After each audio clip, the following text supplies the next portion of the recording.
공의의 재물과 살리는 말이란 제목으로 하나님 말씀 증거하도록 하겠습니다. 첫 번째 묵시가 1장부터 9장이라 그랬습니다.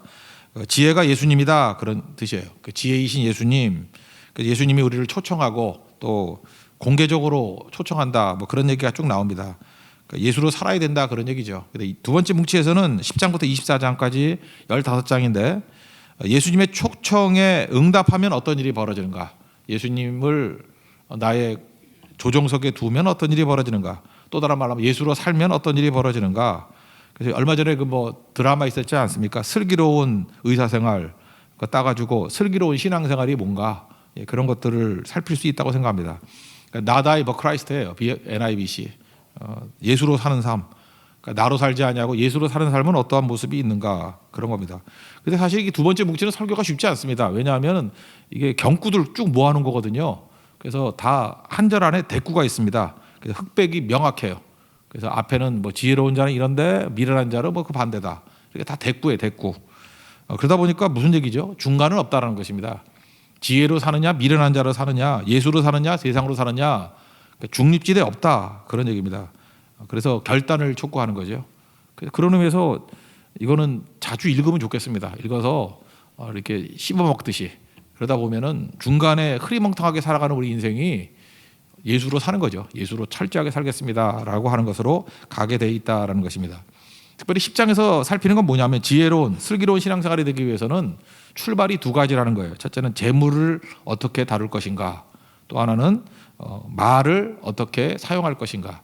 재물과 말입니다. 그 제목이 뭐예요? 공의의 재물. 여기에 이제 답이 있는 거죠. 재물인데 공의의 재물. 말은 살리는 말 또는 복이 되는 말. 반대는 뭐겠어요? 독이 되는 말. 그러니까 재물과 말을 잘 사용하는 것이 슬기로운 신앙생활의 출발이 될 수 있다, 그런 겁니다. 1절부터 7절까지가 이제 재물 문제인데 재물부터 시작해요. 재물. 근데 그 재물의 특징이 뭐냐? 공의라는 말. 공의의 재물이 되게 하소서. 이게 꼭 필요하다라는 것입니다. 예수님께서 산상수훈에서 말씀하시기를 하나님과 재물을 겸하여 섬길 수 없다 그랬죠. 중간지대는 없다라는 거예요. 그러니까 재물이 하나님 밑에 들어와야만 된다, 그런 얘기죠. 그래서 재물 자체에는 문제가 없습니다. 문제는 뭐예요? 버는 나가 문제예요. 쓰는 나가 문제라고. 돈을 쓰는 나, 돈을 버는 나.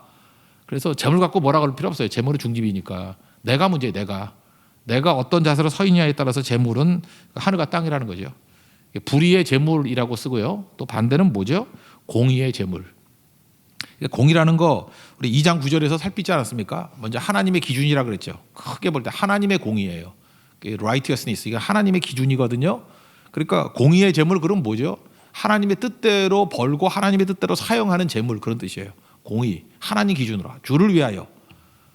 그리고 또 두 번째 뭐라 했어요? 공동체에서는 정의라 그랬죠. 정의, just. What is just? Justice. 그러니까 공동체에서는 정의가 있어야 되고 개인적으로는 페어한 정직이 있어야 된다. 그래서 재물에 관해서는 하나님이 기준이에요. 하나님의 뜻대로 벌고 하나님의 뜻대로 쓰는 거. 그러니까 마태복음 6장 33절의 말씀이겠죠. 그의 나라와 그의 의를 구하라. 그런 식으로 돈을 벌고 쓰라는 거예요. 그러면 나머지 모든 것을 더하시리라. 이렇게 접근하면 좋다라는 것입니다. 그래서 재물 그럴 때 이거는 이제 공식으로 붙였으면 좋겠어요. 공의의 재물, 공의의 재물. 반대는 뭐겠어요? 불의의 재물. 1절과 2절 읽겠습니다. 시작. 솔로몬의 자머리라. 지혜로운 아들은 아비를 기쁘게 하거니와 미련한 아들은 어미의 근심이니라. 불의의 재물은 무익하여도 공의는 죽음에서 건지느니라. 그래서 공의는 뭐겠어요? 공의의 재물. 그렇게 말하는 게 맞겠죠? 공의의 재물. 그러니까 우리에게 재물이 있죠. treasures. 이 보물이 있어요. 재화가 있어요. 근데 그게 treasures of wickedness. 이 불의의 재물이 있고 또 treasures of righteousness. 이 공의의 재물이 있다라는 거예요. 그러니까 하나님 안에서 벌고 하나님 앞에 쓰는 재물이 돼야 된다. 이거를 말해주고 있다라는 것입니다. 또 3절에 보니까 의인이란 말이 나오는데 의인이 뭐라 그랬어요? 시편에서도 계속 나오고 잠언에서 나오는 건데 의인은 믿는 자예요. 그러면 악인은 뭐예요? 안 믿는 자. 근데 여기서는 좀 구체적으로 얘기한다 그러면은 공의를 추구하는 자. 공의가 뭐예요? 그의 나라와 그의 의거든요. 여기서 공의라 그러는 게 어려우면은 그냥 마태복음 6장 33절에 그의 나라와 그의 의예요. 그거를 따르는 재물. 그게 공의의 재물이에요. 하나님의 기준이니까. 그러니까 treasures of righteousness. 그게 공의의 재물. 그러니까 항상 주를 향한 것이 돼야 된다는 것입니다. 3절 읽겠습니다. 시작. 여호와께서 의인의 영혼은 줄이지 않게 하시나 악인의 소욕은 물리치시느니라. 그러니까 의인의 영혼은 줄이지 않게 하신다는 게 뭐예요? 그의 나라와 그의 의를 구하니까 하나님께서 이 모든 것을 너에게 더하시리라. 뭐 틀리지 않겠죠. 그러므로 하나님께서 하나님의 공의 재물이 있을 수 있다라는 거죠. 그러니까 재물 얻기 위해서 우리가 할 일이 뭐죠? 열심히 뛰는 거죠. 그래서 그 하나님의 속성 중에 하나가 성실이잖아요. 성실하신 하나님. 이게 에메트라는 히브리어거든요. 이건 외워뒀으면 좋겠어요. 하나님은 인자와 성실하시다 할 때 인자는 헤세드, unfailing love, 그리고 항상 실패하지 않는 사랑. 그게 헤세드. 헤세드하고 같이 나오는 게 에메트예요. 그 인자와 성실, 인자하심, 성실하심. 성실이 뭐예요? 열심히 있다는 거죠. 딴짓 안 하고 열심히 한다. 그러니까 하나님 백성들은 열심히 일하고 게으름 피우지 않는 거. 그래서 마태복음 25장에 보니까 달란트 비유에도 악하고 게으른 종아. 악함이 뭐예요? 게으름이에요. 게으름이 악함이라는 거예요. 그럼 그 반대말이 뭐겠어요? 에메트겠죠. 하나님의 성실하심, 열심히 뛰면 된다는 것입니다.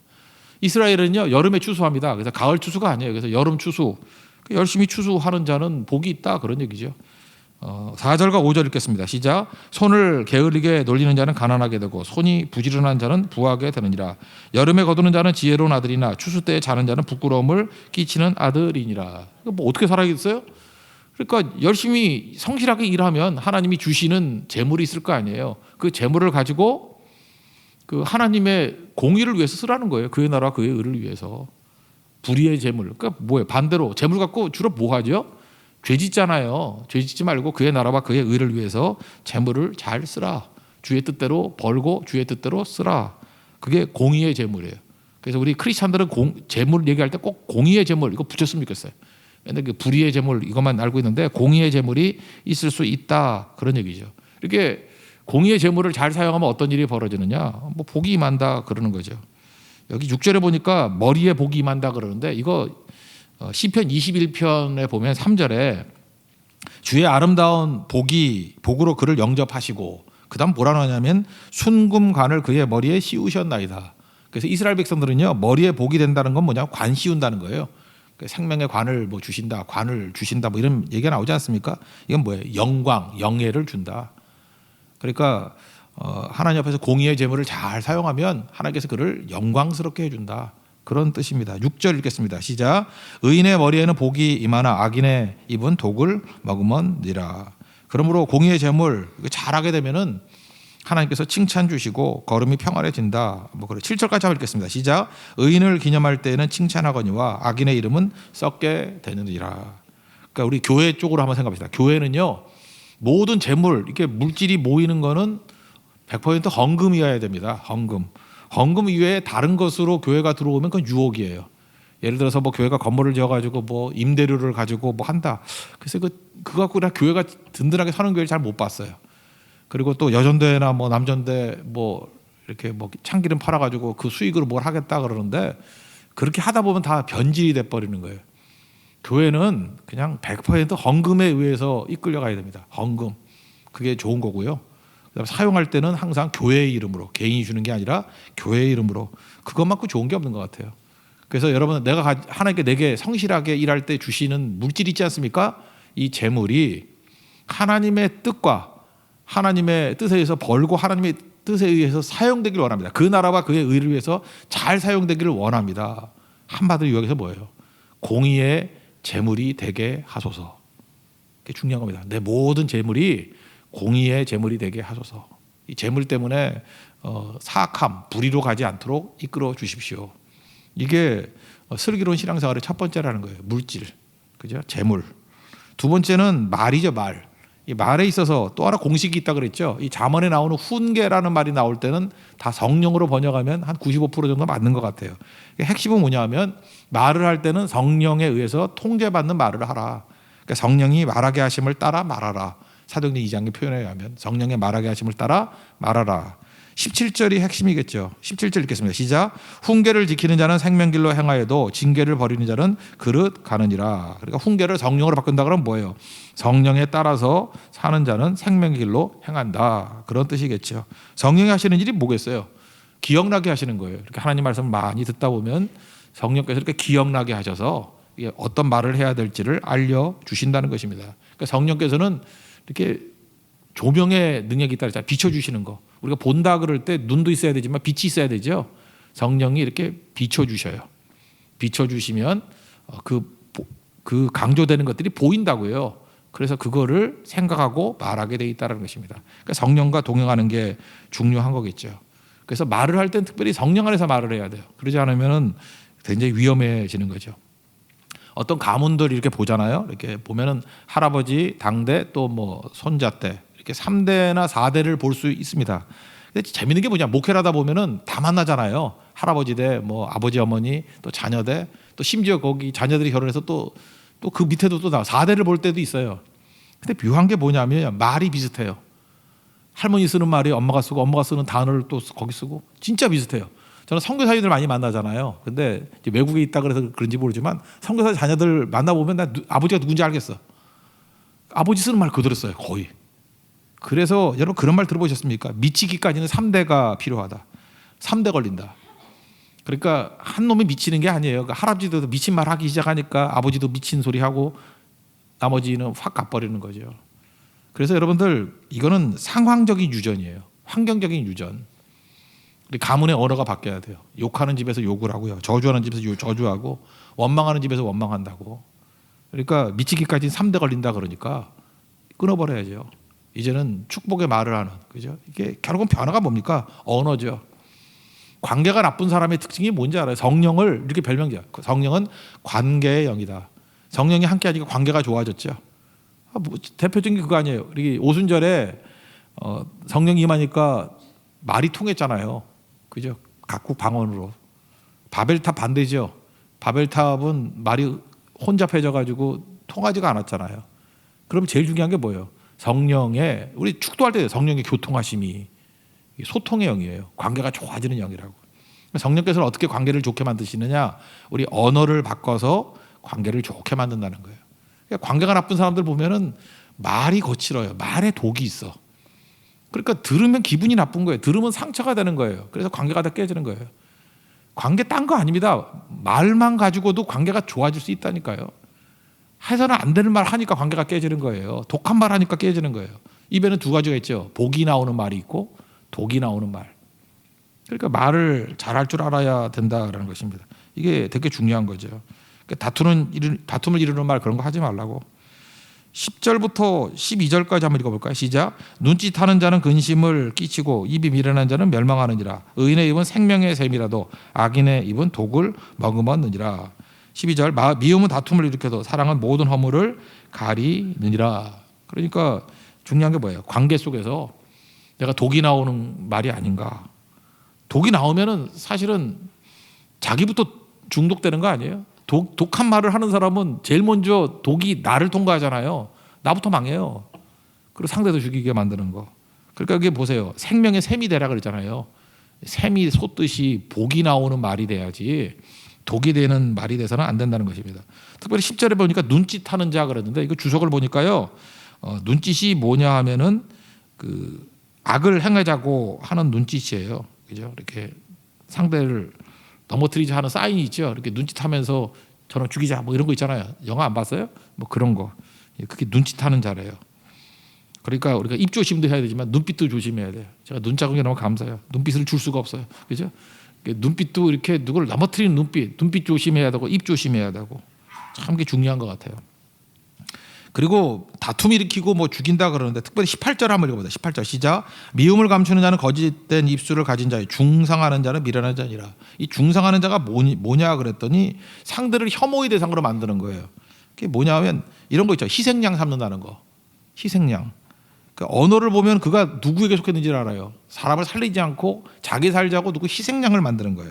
원인은 뭐냐? 누가 이렇게 잘못했어요? 그러면 자기가 공격당하는 것이 싫으니까 누군가 이렇게 욕을 먹을 사람을 만들어 놓는 거예요. 옛날에 특별히 왕들이 그런 거 많이 했는데 증오가 집중될 대상을 만드는 거예요. 일본 제국주의 같으면은 뭐 관동 대지진이 있을 때 조선인들 뭐 그들 때문에 이렇게 됐다. 그래서 조선인들 죽이는 걸로 분노를 풀게 만들고 뭐 네로 같으면 기독교인들 뭐 이런 식으로 그죠? 희생양 삼는 거. 그러니까 늘 외부자를 만드는 거예요. 그래서 그런 뭐라 그러죠? 악한 자라 그래요. 악한 자. 잠언을 보면 악한 자들은 항상 이렇게 그 전형적인 모습을 보인다는 거예요. 희생양 삼는 거, 혐오의 대상을 만드는 거. 심지어 내 편을 만들 때도 방법이 뭐냐? 대적을 만들므로 말미암아 내 편을 만드는 거예요. 이게 다 이런 거 보면 우리가 뭘 느껴야 되죠? 저거는 마귀로부터 온 거구나. 저건 악한 자고 성경은 그런 걸 미련한 자 이렇게 얘기를 한다는 것입니다. 근데 우리가 이런 식으로 걸어가면 이게 크리스찬이 아니겠죠. 우리는 말에서 생명을 주는 말, 살리는 말, 덕이 되고 복이 되는 말을 할 수 있는 하나님의 종 되기를 바랍니다. 특별히 말은요. 그래서 두 가지인 것 같아요. 하나는 명확하게 얘기해야 돼요. 흐릿하게 얘기하면 안 되고, 그죠? 이게 뭐 그러니까 사람이 그래요. 지 분리할 때는 맨날 흐릿하게 얘기해. 그러다가 자기 거 주장할 때는 명확하게 얘기하고. 그러니까 말을 많이 안 해도 되는데 명확하게 얘기해. 명확하게. 나는 예수의 사람입니다. 그죠? 예스면 예스, 노면 노. 예 아니면 예, 아니면 아니요. 이렇게 말하라 그랬잖아요. 예수님이. 명확하게. 또 하나 무슨 훈련을 해야 되냐면 짧게 말하는 훈련을 해야 돼요. 명확하고 간단하게. 그죠? 이게 복잡하게 말하는 건 되게 가짜거든요. 명확하고 간단하게. 이렇게 말하는 훈련을 하는 거. 그게 크리스찬들이라는 것입니다. 그리고 그 다음에 나오는 게 뭐냐 하면 뭘 잘해야 돼요. 경청을 잘해야 되고 침묵을 잘해야 된다는 거예요. 말에 있어서는 경청. 중간에 끊지 말고 잘 들어주는 거. 여러분 그 경청은 상대를 존중해 주는 거죠. 그러니까 여러분 말 먹고 잠깐 내 말 하려고 그러지 말고요. 상대방의 말을 잘 들어주면 그게 존중해 주는 거예요. 그래서 우리 일상에서 그러잖아요. 내 말 들어. 그게 뭐예요? 순종한다는 뜻이죠. 말 듣는다는 게 순종하는 거예요. 예수님의 말씀을 잘 듣는다는 게 예수님께 순종한다는 것입니다. 그래서 어떻게 들어야 되냐면 마치 세상에 나밖에 없는 것 같이 들어주는 사람. 너무 귀한 거죠. 그리고 내가 앞에 있는 사람이 세상에서 제일 귀중한 사람 같이 여기면서 들어주는 거. 듣는 훈련이 돼요. 경청. 이거 능력이에요. 경청. 그 마틴 로이드 존스 목사님이 그런 얘기를 했어요. 훌륭한 목사는, 좋은 목사는 말씀을 들어줄 수 있는 정도가 있어야지 나온다고.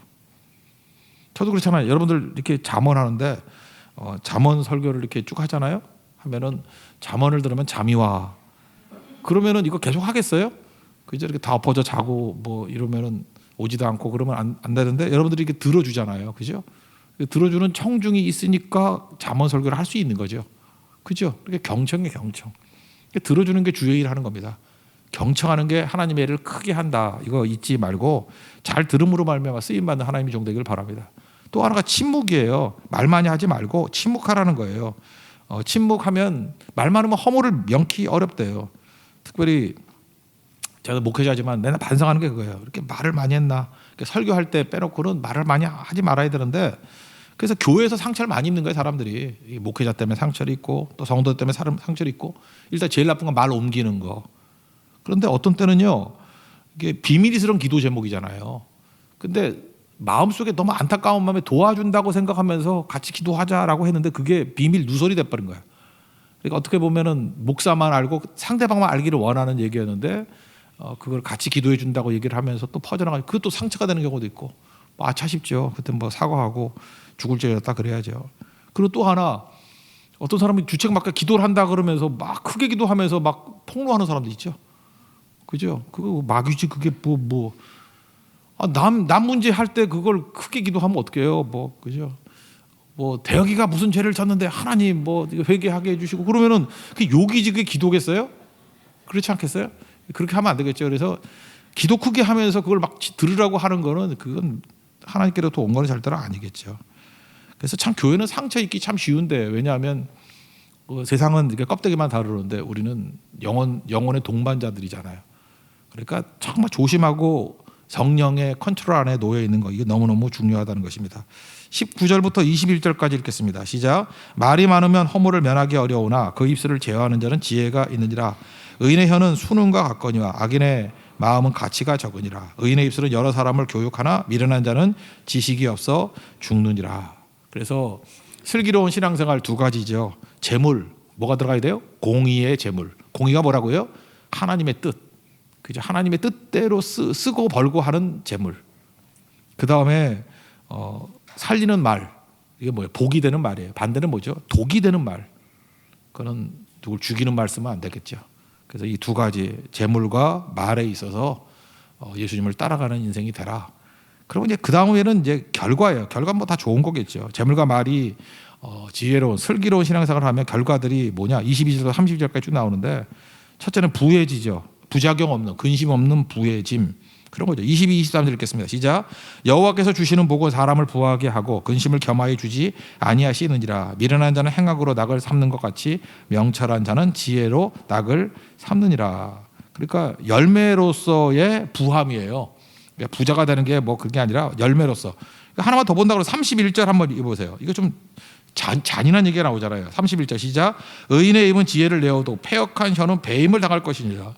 이 혀가 배임 당한다 그러면 혀를 잘라버린다는 건데, 어유 겁나지 않아요?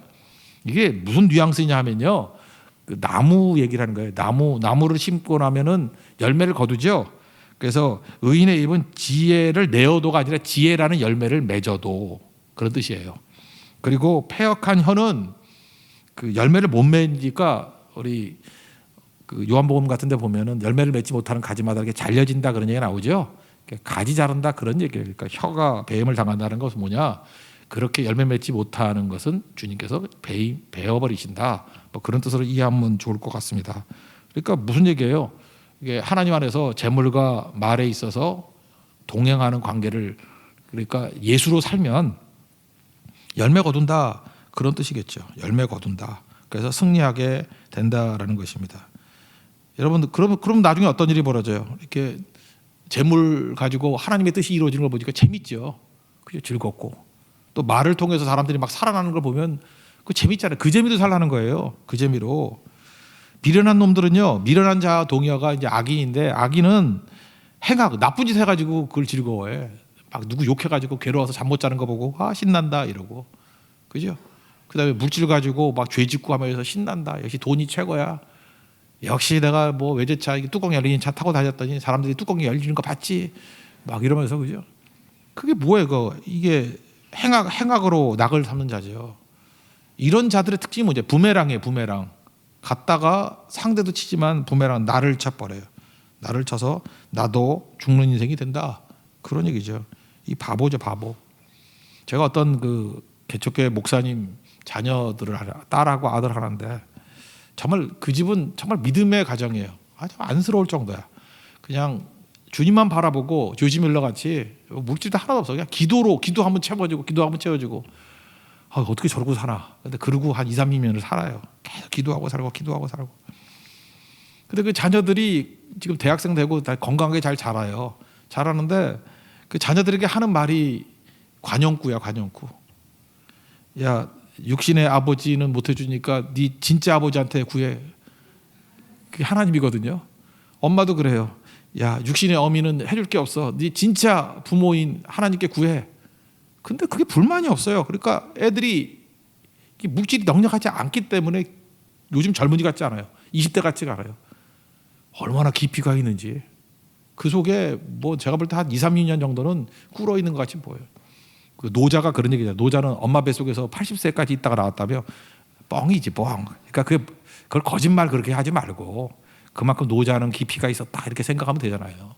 근데 제가 볼 때 그 목사님 자제들을 보면은 정말 엄마 뱃속에서 80년은 아니지만 한 3, 4년은 있다 나온 것 같은, 그죠? 이렇게 좀 깊이가 있어요. 나이가 25인데 한 35 정도, 한 10년은 꿇은 것 같네, 그죠? 꿇었다는 나쁜 뜻이래. 10년은 이렇게 숙성된 것 같은 정말 그런 모습이 있어요.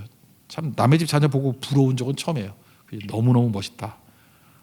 부모가 부자가 돼가지고 모든 뒷바라지 다 해주는 것도 좋지만 저게 진짜 신앙교육이 아닌가 그런 생각이 들어요. 그 아이들이 불평이 없어요. 하나님께 직접 구해서 얻는. 그래서 부모의 신앙 같은 것들이 아이들은 또 뭐 스펙도 좋잖아요. 거기에다가 믿음까지 가미가 되니까 이제 기대하고 있어요. 저러다가 저 뭐가 되겠나, 그죠? 하나님께서 크게 쓰임 받는 영광스러운 인물이 될 수 있다고 생각을 합니다. 그러니까 하나님이 주시는 거는 부작용이 없어요. 근심 없다고. 그러니까 열매로서의 이런 부함을 누릴 수 있는 하나님이 종되기를 바랍니다. 그 또 한 가지는 뭐냐하면 우리가 원하는 선한 원함이 이루어진다는 거예요. 근데 악인들은요, 자기가 죄를 지니까 두려움이 있잖아요. 그러니까 예를 들어서 뭐 이렇게 벼락이 치면 내가 벼락 맞는 거 아니야? 그러면 벼락 맞아 죽는다는 거예요. 이렇게 뭐 이러다가 내가 망하는 거 아니야? 그럼 망한다는 거예요. 그러니까 생각대로 되는 거야. 생각대로. 24, 25절 한번 읽어보겠습니다. 시작. 악인에게는 그의 두려워하는 것이 임하거니와 의인은 그 원하는 것이 이루어지느니라. 회오리 바람이 지나가면 악인은 없어져도 의인은 영원한 기초 같으니라. 예수님께서는 집 지을 때 어떻게 진다 그랬어요? 바닥부터 진다 그랬잖아요. 기초부터. 그러니까 흔들리지 않는다 그러고, 의인은 믿는 자는 그 원하는 것. 왜요? 하나님의 꿈이 나의 비전이기 때문에. 하나님의 꿈이 내 비전이 되니까 이루어지겠죠. 예수님의 성품이 나의 인격이 되니까 그대로 되겠죠. 성령님의 권능이 내 능력이 되니까. 그러니까 하나님 바라보고 내 인생 가운데 다 이루어지니까 문제없는 인생이 되겠죠. 그래서 주님과 동행하면요, 원하는 것들이 다 이루어져요. 그 원함이 뭐예요? 하나님의 원함이니까. 그의 나라와 그의 의가 이루어지는 정말 신나는 인생, 그래서 영원히 사라지지 않는 인생이 된다는 것입니다. 그리고 사람들에게 거부당하지 않고 너무너무 좋아해요. 왜요? 그 사람 옆에 가면 복이 많으니까. 요셉 옆에 가면은 그가 복 받을 때 같이 복 받잖아요. 그렇지만 악인들은 어때요? 악인들 모습 나쁜 짓만 하니까 민폐죠. 민폐. 옆에 가기가 싫은 거예요. 26절 읽어보겠습니다. 시작. 게으른 자는 그 부리는 사람에게 마치 이의 식초 같고 눈의 연기 같으니라. 뭐 이렇게 먹으면 신 거 있죠. 저는 이가 나쁘지 않아서 잘 모르겠는데 뭐 이렇게 우리 그 뭐 어머니나 이런 분들 보면 이가 안 좋은지 뭐 먹으면 뭐 시다 그래 자꾸만. 그리고 뭐 바람이 불면 이가 시대요. 바람이 어떻게 입속에 바람이 들어가나 잘 모르겠어요. 근데 뭐 식초 같은 게 들어가면 이게 시대요. 그러니까 그런 거 싫은 거죠. 또 하나가 뭐예요? 눈의 연기. 뭐 이렇게 고기 굽다가 뭐 이렇게 장작하다가 눈에 들어가면 눈물 나고 막 그러잖아요. 그게 뭐예요? 게으른 자. 그 밑에 그 부리는 사람에게 이런 인생이 된다라는 거예요. 그런데 하나님 백성들은 어때요? 항상 기쁨이 된다 그런 얘기죠. 예수로 살라. 그 주변 사람들도 다 기뻐하는 자가 된다. 마지막은 이거 그냥 한꺼번에 몰아서 합시다. 뭐 장수가 있고요, 즐거움이 있고, 그 다음에 산성같이 있고 사라지지 않고 기쁘게 한다 그런 뜻이에요. 이거 마지막 읽고 마치겠습니다. 27절부터 32절까지 읽겠습니다. 시작. 여호와를 경외하면 장수하느니라. 그러나 악인의 수명은 짧아지느니라. 의인의 소망은 즐거움을 이루어도 악인의 소망은 끊어지느니라. 여호와의 도가 정직한 자에게는 산성이요 행악하는 자에게는 멸망이니라. 의인은 영영이 이동되지 아니하여도 악인은 땅에 거하지 못하게 되느니라. 의인의 입은 지혜를 내어도 패역하냐는 배임을 당할 것이니라. 의인의 입술은 기쁘게 할 것을 알거늘 악인의 입은 패역을 망하느니라. 이건 결과기 때문에 결과는 뭐 다 좋다죠. 뭐 결과를 외울 게 뭐 있어요. 그냥 가만히 있어도 열매 거두는 거니까. 오늘 핵심은 이거예요. 슬기로운 신앙생활의 출발이 뭐예요? 재물과 말인데 재물에서 꼭 앞에 붙여야 될 형용사가 중요해요. 공의의 재물. 공의가 뭐예요? 하나님의 뜻이에요. 하나님의 뜻대로 벌고 하나님의 뜻대로 쓰는 거. 이건 마태복음 6장 33절에 그의 나라와 그의 의를 위한 재물. 그것이 되길 바랍니다. 재물이 버는 쓰는 나에 따라서 재물은 가치 중립적이에요. 재물로 영광 돌릴 수 있는 하나님의 거룩한 종 되기를 축원합니다. 말도 복된 말이 있고요. 생명의 샘에서 나오는 복된 말이 있고 죽이는 말이 있어요. 독이 되는 말이 있고 복이 되는 말이 있어요. 우리 말할 때 복이 돼야 되겠죠. 복이. 잘 듣고 말은 복이 되고 잘 듣고 침묵할 줄 알 때 하나님께서 여러분 은혜와 권능으로 채워 주실 것입니다. 자리에서 일어나겠습니다. 믿음과 삶 찬양하겠습니다.